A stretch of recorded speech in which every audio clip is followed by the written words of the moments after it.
Just moved these AC1s in. This is, you call it maybe the 15th anniversary edition. And I realized I'd never done a video on the AC1s, which is crazy because the AC1 is our first loudspeaker. This is what we launched the company with.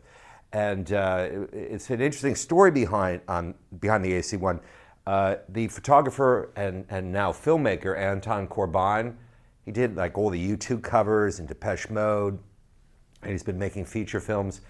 He commissioned these. He asked me to build him a system for the house that he was moving back to in Holland, and said, well, you know, you have this much space, and I don't care how high it is, so what can you make? And the AC1 was the answer, and AC1 just stands for Anton Corbijn and First Loudspeaker. And we haven't changed this, like, at all in 15 years. That's not really true. The woofer has changed because the original one went out of production, and the new one, which is better, replaced it. But I don't think we're ever going to change this speaker. Like, what are we going to change on this? It works incredibly well. It sounds absolutely amazing, and people love the way it looks.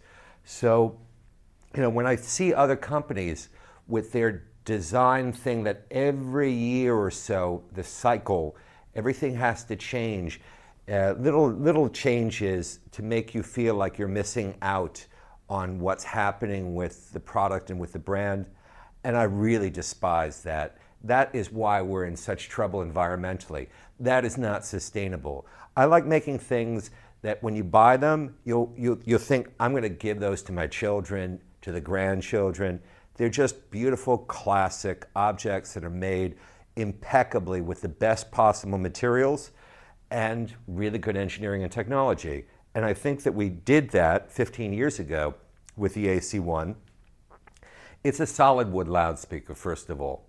And this particular edition of the AC1 is especially interesting in the sense that it's solid wood. Well, it's black and it's got texture. What's going on here? All right, it's made out of Pennsylvania ash. Our loudspeakers are always made out of Pennsylvania hardwoods, which are either sustainably harvested or we use wood that's reclaimed out of old buildings. Now, ash is about to basically go close to extinct because there's an emerald ash borer. It's a blight that's killing all the ash trees. But you can see this is a very light wood. It's about as light as it gets in terms of American hardwoods. This is not light, right? And beneath the black, you might detect some color, some darkness. That's because this natural ash has been torrefied.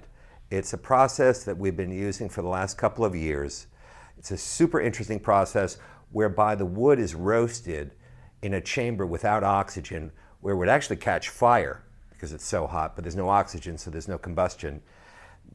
With the DeVille speaker, right, we have the ash cooked to a light or medium light roast, here and here. The darker wood has been roasted as much as we do it, actually. That's the darkest torrefaction. Now here, we've taken this dark wood and then we sandblasted it to create this texture. And then we dyed it black, and then we coated it by hand with a mixture of boiled linseed oil and beeswax, which we use on OMA speakers. So this was an incredibly time-consuming, painstaking process to get this kind of texture. You may say, well, actually it looks a lot like sugiban, which is a Japanese technique of burning wood, which was used on the outside of buildings to do two things: to render the wood not interesting to insects and pests and mold, and to reduce its ability to catch fire. Neither one of which really matters with a loudspeaker, but we can't do sugiban with a wooden construction like this because it would weaken the wood. So we did this because we wanted to have that incredible texture, very organic. and the blackness. And it really works well with the very simple elemental forms of the speaker. The horn, the mid-range horn, is the heart of the speaker. And to that end, the driver on here, this is an RCA driver that was made from the late 40s until the end of RCA Cinema Products division in the 60s. This driver was RCA's top of the line cinema speaker. It was an incredible driver using a phenolic diaphragm. We had enough to do about 30 pairs of this speaker. And soon we will be launching an AC2, which will be a recreation of this, but with a field coil motor, and it will be improved.